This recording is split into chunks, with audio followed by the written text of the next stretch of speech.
Hi everyone, welcome. I'm down here in my wormery, and I've got some red wiggler bins that need to be fed. They're the two older of my red wiggler bins. I was down here the other day to feed the younger ones, and I've got one that's even younger than those that got fed, one that just got launched a few days ago where it didn't need feeding yet. So the younger ones are all good from the perspective of food, but the older ones, been a week now since they were last fed. And the funny thing about my red wiggler bins is that I've been using for the past couple months now a process of feeding them in a way where the feeding area changes every week, switching it up from one corner to the next and then the next every week, changing the location where the feedings were occurring.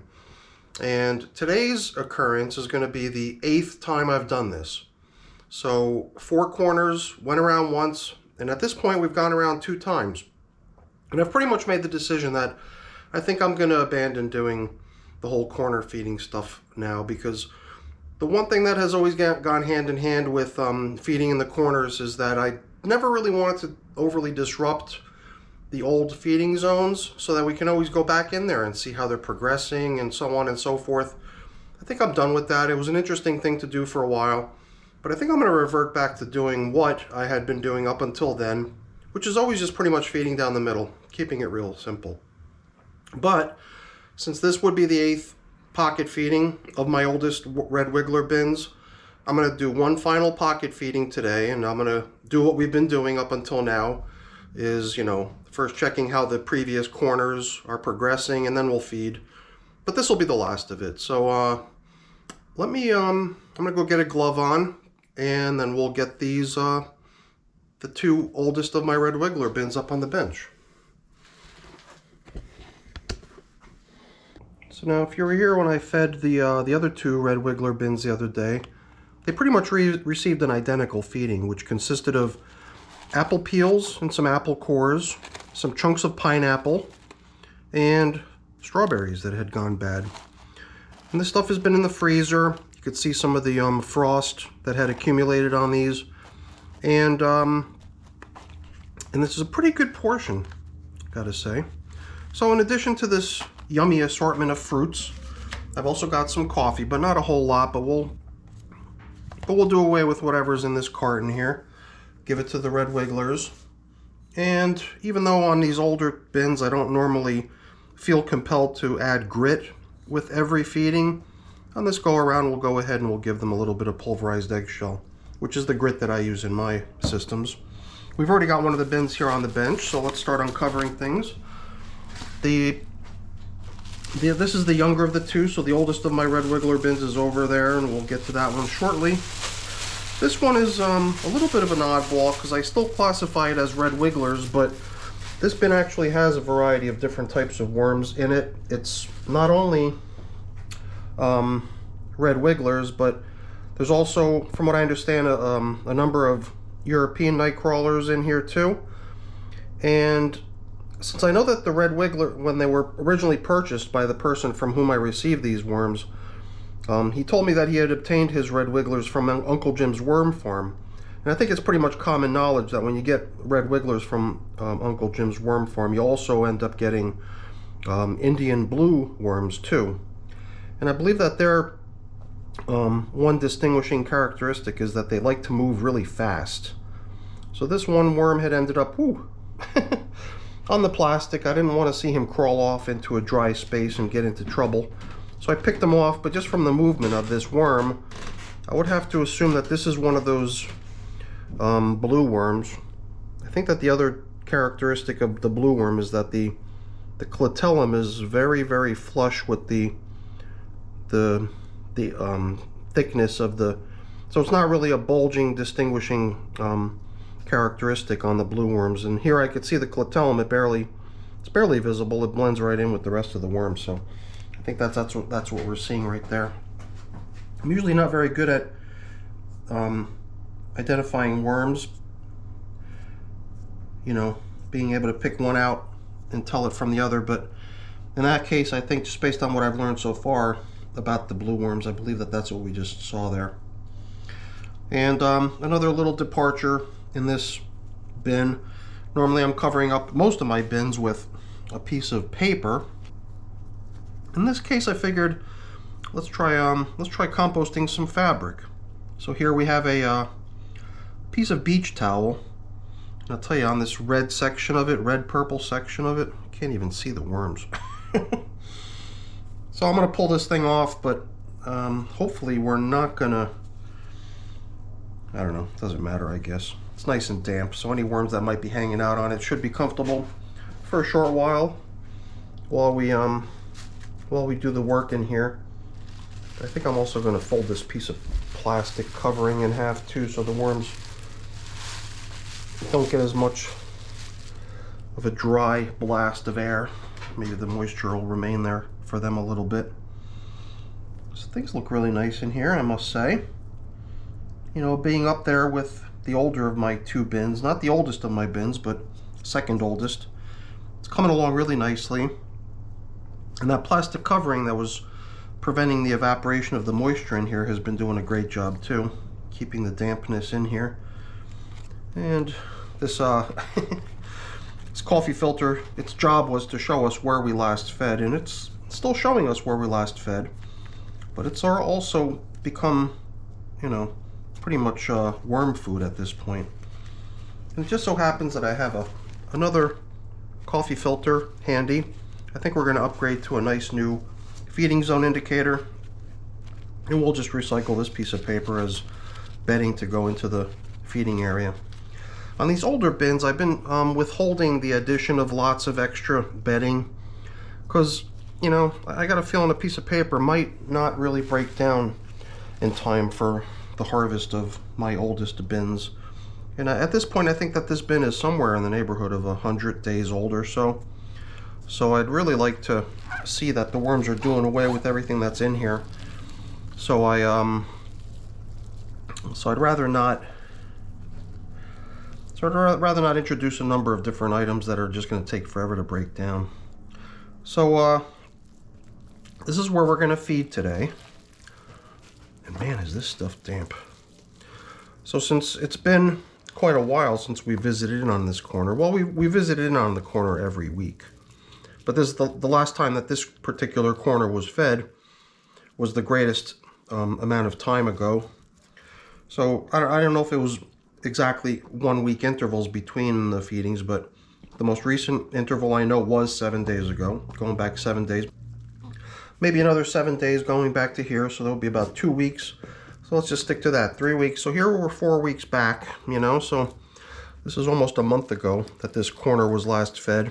And the fact that we could still see some remnants of food in here is a little bit surprising, but the things that we're seeing are slightly tougher stuff. Like this is a banana stem, as is this.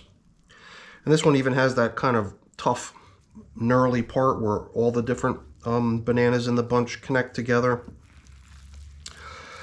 A lot of moisture down in here. But, you know, I think keeping things nice and damp for the worms is good if you really want to see the worms going everywhere within the bin. So I'm not going to worry too much about trying to dry things off in here quite yet. I'm going to allow for the high moisture levels to continue in here, because that'll just, you know, make the worms feel comfortable going into all reaches of the bin to work down the materials in here. So you know what, since this is the corner we're going to be feeding in and we've already excavated the hole, I say we just go for it and drop in today's portion. Where's the other banana stem? These are the only two old pieces of food that I could recognize. Everything else seems to have gone to mush. This might also be a banana stem. Those take a little while. And I don't know if they go back, you know, 4 feedings or maybe all the way back to 8 feedings ago. I'm going to put the food in, but I'm going to place a little bit of stuff underneath it. This is also some kind of a stem, but it doesn't seem like a banana stem. It feels a little bit tougher. Not sure what kind of fruit this was. It could be, who knows, maybe it is a banana stem. So we do have a variety of older food bits in here. We'll drop those in on top, but we'll lay down a little foundation of vermicompost below, and then we could drop in today's feeding. A lot of times I'll bundle the food that I'm giving them into these little pieces of paper into some coffee filter or something. But like I said, I want to, with my older bins, limit the amount of additional bedding, paper, leaves, things like that. And I'm going to stick to feeding my older bins just pretty much food scraps at this point anymore. I think in my younger bins where there's adequate time for stuff like paper and whatnot to break down, I'll continue adding bedding when I can, because that's a really good thing. You know, the worms definitely like bedding. But on the ones where I really want to see everything broken down, I'm going to stick to easy to eat kitchen scraps. So that was the feeding from 4 weeks ago, and we've applied today's feeding. So in essence, we're more or less done with the task at hand, but as long as we're in here, I think we'll follow suit with what we've done. Typically, and here's our upgraded, brand new, ooh, you know what the heck, let's give them a little bit of bedding. We'll just use that recycled feeding zone indicator in there as like their last little portion of bedding to go with their last corner feeding. And then that might be the last of the addition of paper into this bin. And they're welcome to nibble on this piece of paper here too. But going forward, I think I will refrain from giving any sort of additional bedding items to this bin and to the next bin that we're going to check in on, which is even older. So we've got a couple other corners here. Usually I'll go with the most recently fed and work my way back, but since we looked at the most distant in the past 4 feedings ago, let's work our way up to now 3 feedings ago, which would be, you know, roughly speaking 3 weeks or so ago. And here I've got some sort of a big chunk of something. It's a half of a avocado, so its shell is still somewhat intact, but I could feel it's very, very fragile, and I could see the worms are enjoying the meaty inner portion of that avocado shell, because I think that avocado just went bad and was placed in here as just a half of an avocado. And something I've been doing lately with the avocado pits is actually slicing them. So we might actually encounter some avocado pit that has been sliced, but here is one that actually was softening up enough. It would have been placed in here whole, and it must have softened up enough that I was able to, you know, press on it and break it into this quarter piece. And I don't want to break it. I'd rather just let the worms continue to work it down just to see what they can do with something like this. But you could see me kind of squishing it. And if you had a fresh avocado pit in your hand, you know, if you're familiar with these, they're not this easily distorted, their shape. So you can tell that this stuff is definitely breaking down. But we're going to just let nature take its course on its decomposition and breakdown in the worm bin, as opposed to me shattering it. And just curious to see if we find anything else. I mean, this right here is probably my main reason for not wanting to add fresh leaves, is mainly because of the leaf stems, you know. There's a whole bunch of it in here. I must have used leaves and, you know, as bedding in one of these past feedings recently. Another slow composting item, another banana stem. And it's, you know, I'd love to see this stuff breaking down. It's definitely a lot, you know, softer than it used to be. It shatters right in my hand, but it's going to take time for the worms to eventually break that stuff down too. And I don't want to elongate the lifespan of the bin just for the sake of allowing stuff like that to have to break down. And you can see a good number of worms hanging out in this corner still, despite the fact that most of the food has been depleted from it. So we'll just return what we found in there to let the process continue.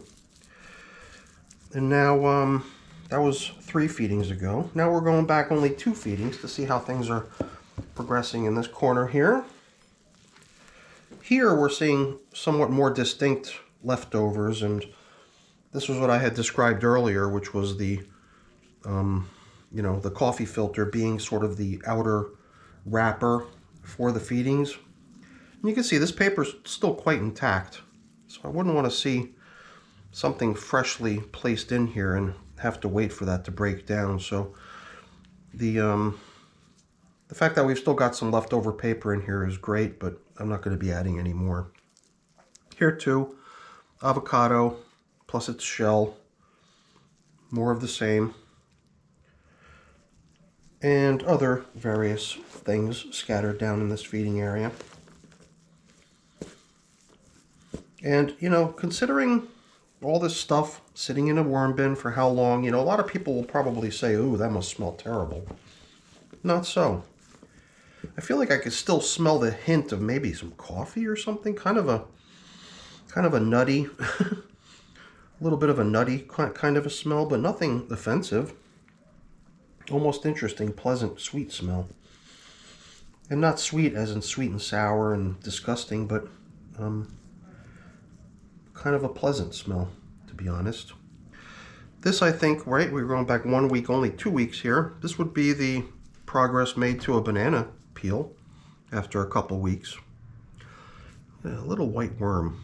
That is not one of the types of worms that I think is working in this bin. And it seems too big to be a pot worm, so sometimes I've seen those worms here and there in some of my systems. I'm still curious to know what the heck they are, because I don't think they're pot worms. They could be. Maybe I'm just wrong. I'm not that familiar with pot worms, but somehow I don't think that that's what that is. All right, so we're going to just check one more corner, which is the corner that was most recently fed a week ago, to see how it's progressing. And I can't remember if I had already stopped including paper at that point, maybe. Maybe it was already a week ago that I decided, hey, let's not keep adding paper. Just dump in the food, and I think that's what we're seeing here. And I could see, well, no, maybe there is some paper in here. Kind of makes me wonder if I might have actually salvaged paper from other feeding areas to include in the feeding. Sort of rings a bell, but I can't remember if this is where that might have been done. And, you know, you can see asparagus, you could see, I think avocado, shell, maybe some other bits and pieces of leftover. It does seem like the asparagus is taking a while to break down, but they're doing it. It feels like the inside of it is what's been kind of hollowed out at this point. And they'll do the, they'll take care of the outer portion of it as well in due time. So that's pretty darn good for 1 week's progress. Not a whole lot of leftovers in here. Let's get these few bits that we found back in here. But I think that corner is going to be depleted of any remnant food in a very short period of time. Okay, it's these older of my bins that I somehow get a real kick out of exploring, just to see how much, you know, damage they've done to their previous feedings. I mean, they just wipe this stuff out. And I guess the other thing that I really get a kick out of in these two oldest of my bins is the fact that I believe that they are a little bit more heavily populated than some of my other systems. So a heavily populated bin is always a little bit more exciting, just because of the, you know, the ability of the bin with all those worms to do away with food very quickly. I'm trying to remember if it was the very soiled side that was down and the cleaner one was facing up, maybe. I believe so. Kind of makes sense, right? So we're going to put this one away. We're pretty much finished here. I want to take care not to have castings drop all over the place and make a real mess. So let's try to make sure that we restore this plastic covering as thoroughly as possible to continue to keep all that moisture locked in here. Even though a little bit of drying probably wouldn't do this bin too much harm. But you can see how great it's doing with the high degree of moisture, so let's just continue that way. What do we have here? A couple flying insects. It doesn't seem to be an out of control situation, but sort of the creature in your bin that you normally don't really consider as a welcome guest. All right, well, I squashed them. All right, let's get the older bin out here.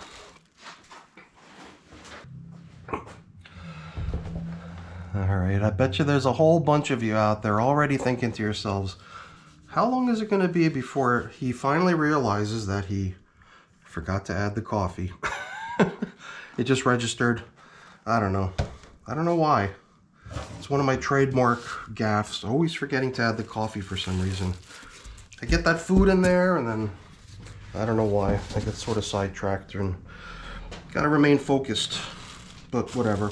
It's not the end of the world. If we remember, we'll add some here. And if we don't, then we don't, right? I don't even have that much right now, so I'm not desperate to do away with it.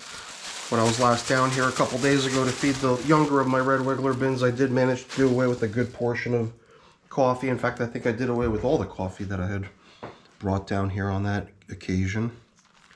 So I've only got a little bit piled up here, and I've got room to store more if I have to.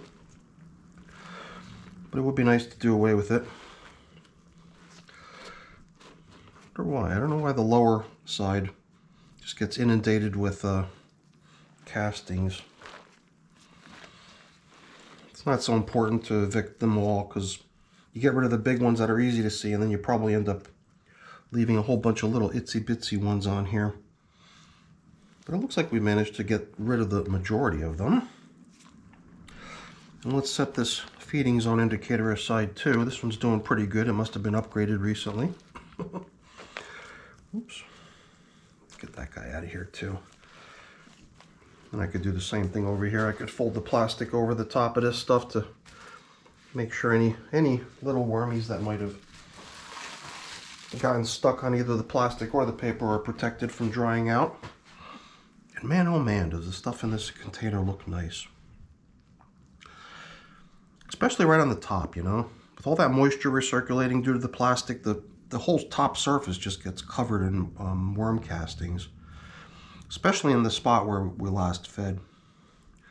So we can do what we did just before. We can kind of do a reverse of what we've normally been doing, which is to check the old stuff and then open up the oldest pocket to put the food in. In this case, maybe we'll do the same. We'll just open up the oldest of the four corners, which would take us back about a month. Plop in today's portion and then work our way to the more recent feedings. It's interesting when you touch something, how, you know, if at one point in the past you have already identified what it is, how you just remember right away, especially with a weird shape like this. This is a mango seed, the outer husk of a mango seed. The seed that was actually inside the husk is long gone, I'm sure, at this point.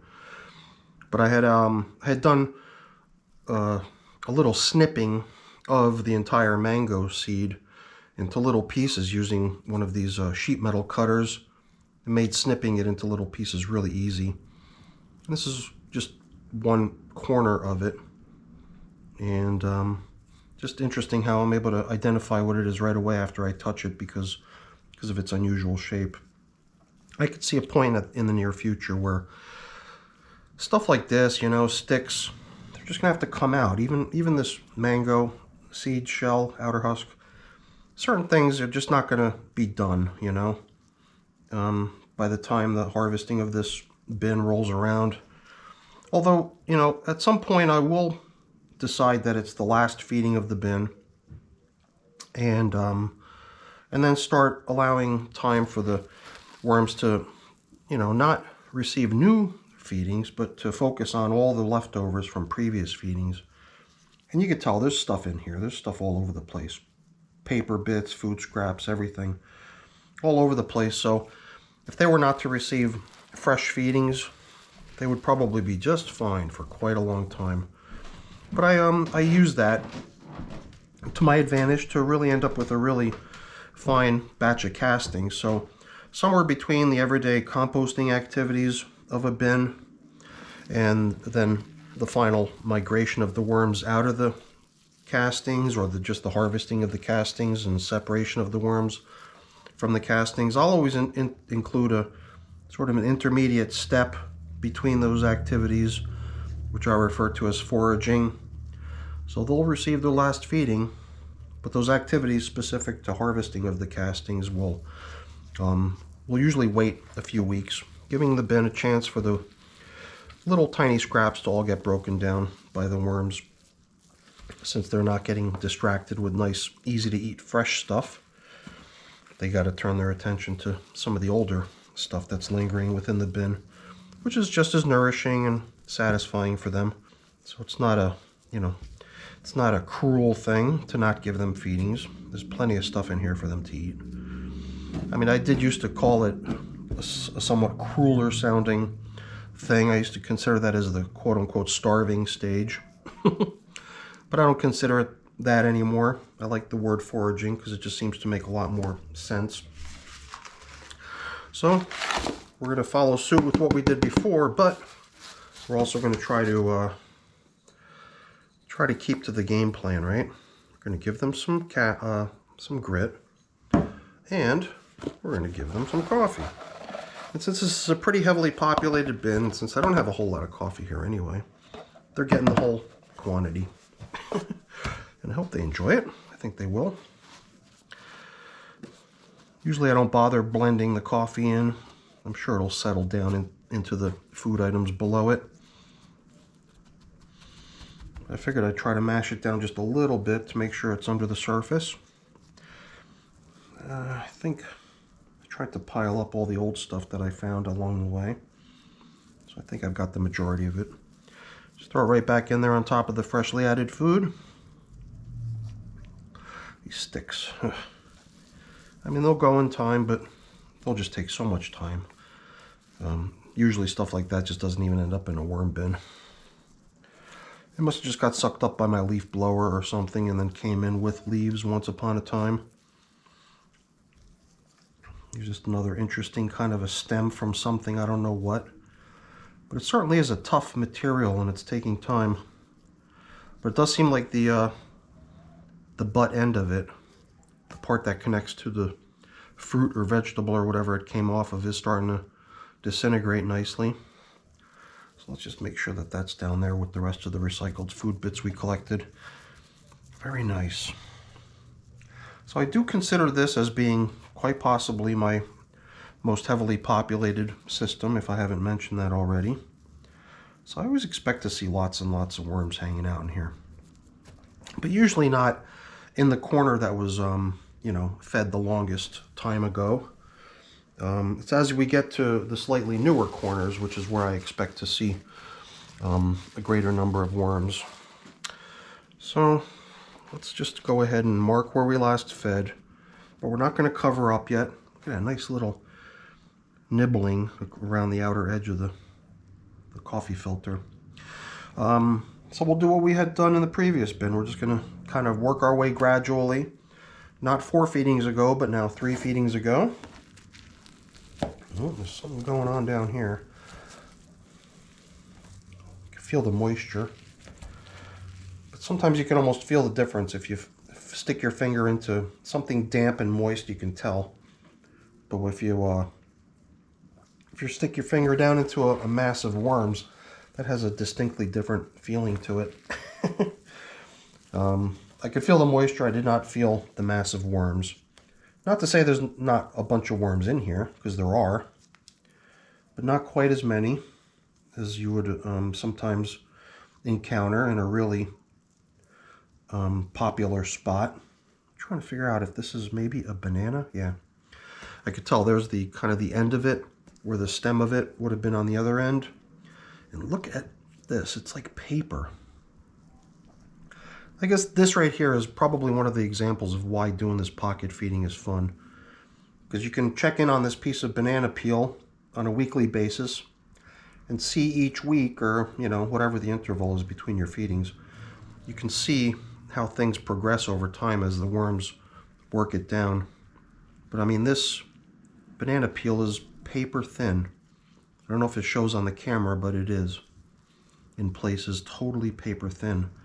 But it's pretty cool how it's holding together. And there's that little tough flower end of it. So I guess we'll put it back in here, and maybe, at some point in the future we might bump into it, but I think it's probably more likely that that's the last we're going to see of that thing. A couple more days of worms working it is going to, I think it's just going to be the end of it. And you know what? We just added some more apple peels a moment ago. But I think what we're seeing here is also apple peel. Look how shiny it is. Because, you know, you hear about it all the time. You hear about how apples here in the United States are coated with some sort of a thin, waxy material, which is edible. No harm in eating it.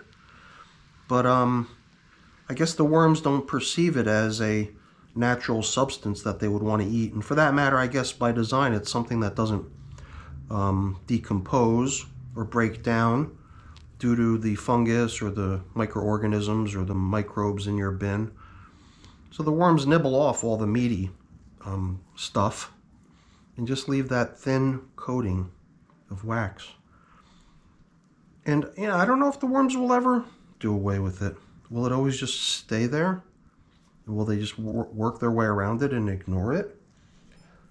Or will it eventually turn into something that the microscopic life forms in the worm bin will work away at? I don't think that the worms are very interested in it.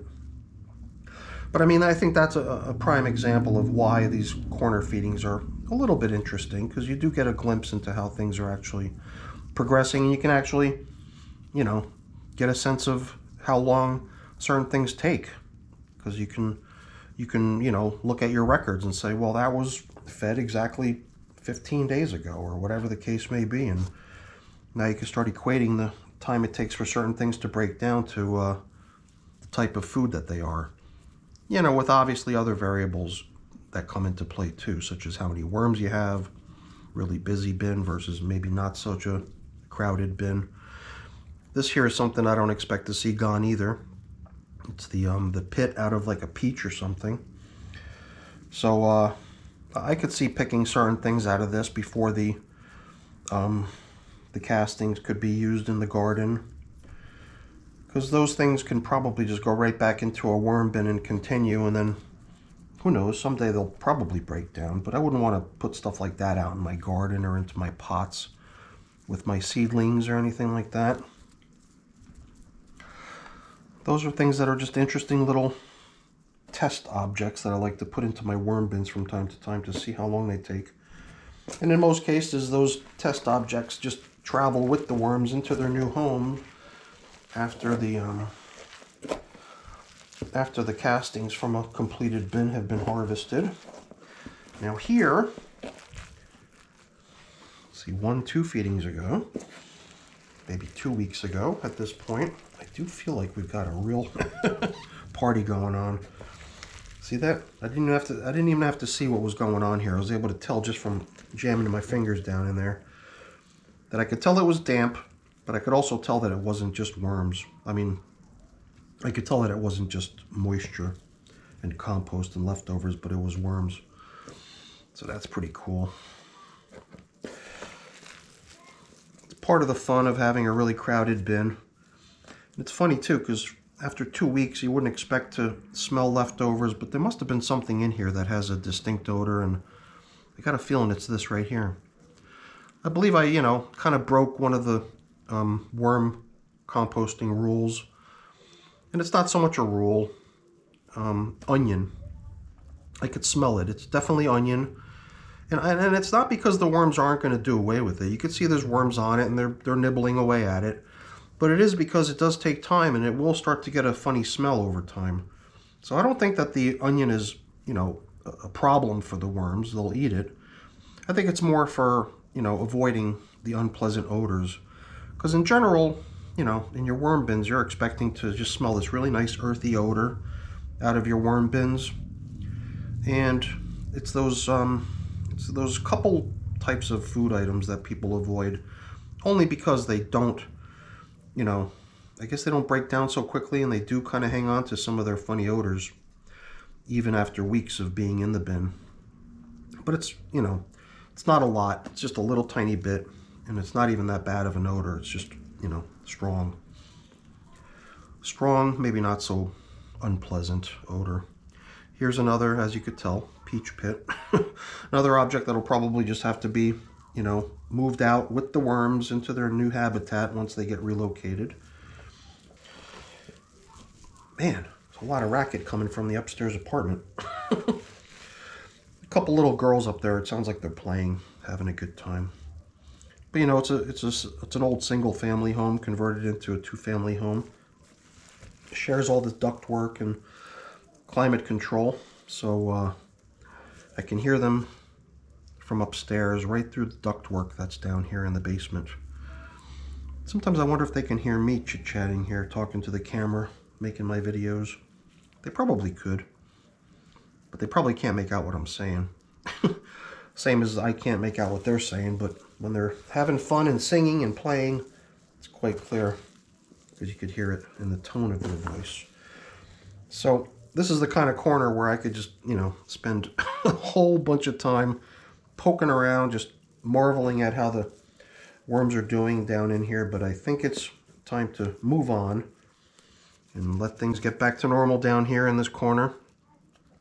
So we'll return these few food scraps that we encountered along the way.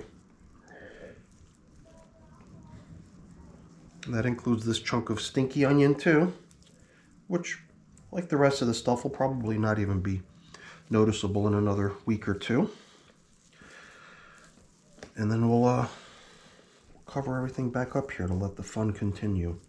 That was cool. Gotta admit, that was a cool corner to check out. And I wonder if the most recent feeding from a week ago is possibly even more interesting. So we'll check that one out and then we'll be done. How does that sound? This is a banana stem, and I wonder if it's not from a week ago, but it's more like from maybe 5 weeks ago or 5 feedings ago. Because that's another thing you would want to take into account if you've already had multiple laps around the bin, is that some of the stuff might not be just from the previous feeding. It might be from, you know, a feeding way back further in the past. Ooh, I could feel it. It's not just moisture, it's definitely worms. And there's also kind of this weird gritty feeling to the coffee. This feels like there might actually be some leftover coffee in here too. So this seems like a banana peel. Some of the asparagus that we fed with last time we were in here, and maybe another banana stem, but that one, that's definitely not just a week old. That one's got to be maybe 5 feedings ago. Plus maybe some old paper, stuff that does not look like it was placed in here only a week ago, but might have been salvaged from elsewhere in the bin to go hand in hand with the feeding, since I believe that might be the way I fed last time. And, you know, I zero in on this stuff so quickly because as I'm going down I could feel something tougher, and then I just pinch in on it with my fingers, and this is just another peach pit. No, not a peach pit. This must be from a plum. It's much smaller. And I'm sure there's other remnants down in here. Could this be a peach pit? I don't know where all these pits came from. I must have just been on a pit composting kick for a while there. Although I don't really remember doing so. Usually I don't put that sort of stuff into my worm bins with the knowledge that it would just take forever, but whatever. I've got a number of them in a few of my bins at this point. So you could see we've got a good number of worms hanging out in this corner, having a big party, chomping down on the food they got a week ago. But we don't need to keep disturbing them. Let's return all these food scraps back down to where we found them. We throw that paper down underneath and all the other stuff we found along the way. I like to keep the stuff under the surface so as not to attract any sort of pests that might take an interest in the contents of any of my bins. And now we're finished. Very fun. So much fun working inside of a really, really crowded worm bin, especially a bin that's this mature and this far along. But it's also very damp, as you can see. The stuff is just sticking to my gloves big time. I wonder if I could use this feeding zone indicator as sort of a towel to wipe off a little bit. It would be a shame to see all these nice precious castings rinsed down into the sink. When I go wash off my glove, I'd rather just leave them in the bin, as I'm sure you would do the same. So what do we got here? Let's get this piece of newspaper back on here, get things covered up with plastic again. And once again, I've probably taken an inordinate amount of time to do this. So hopefully you've stuck with me to the end. Sometimes I wonder how many people I lose along the way just because of the length of the videos. Although most people seem to enjoy the longer videos. At first, when I first started producing slightly longer videos, I thought to myself, you know, I'm going to turn a lot of people off with just the length of this video. But for some reason, it seems like I've kind of gotten the opposite sort of reaction, which is great. I think that's awesome. Okay. And you know, considering that this plastic doesn't go all the way out to these outer edges, this bin really does seem to be doing a great job hanging on to its moisture, which, you know, worm castings are famous for that. They just hang on to moisture very, very well. Don't allow for very much evaporation at all. So, all right, everyone. I'm going to be putting this thing away and getting stuff cleaned up. Luckily, not too much to clean up, but I'm not going to keep you around for that because that's boring. Let me just take this as a really quick opportunity before I go to say thank you. Thank you so much for watching. Hopefully you enjoyed the video. If you did, as always, please remember to give me a quick thumbs up. Show me that you liked the video. And if you haven't done so already, also consider subscribing to the channel too. Those are really appreciated. All right, everyone, have a great day. Take care.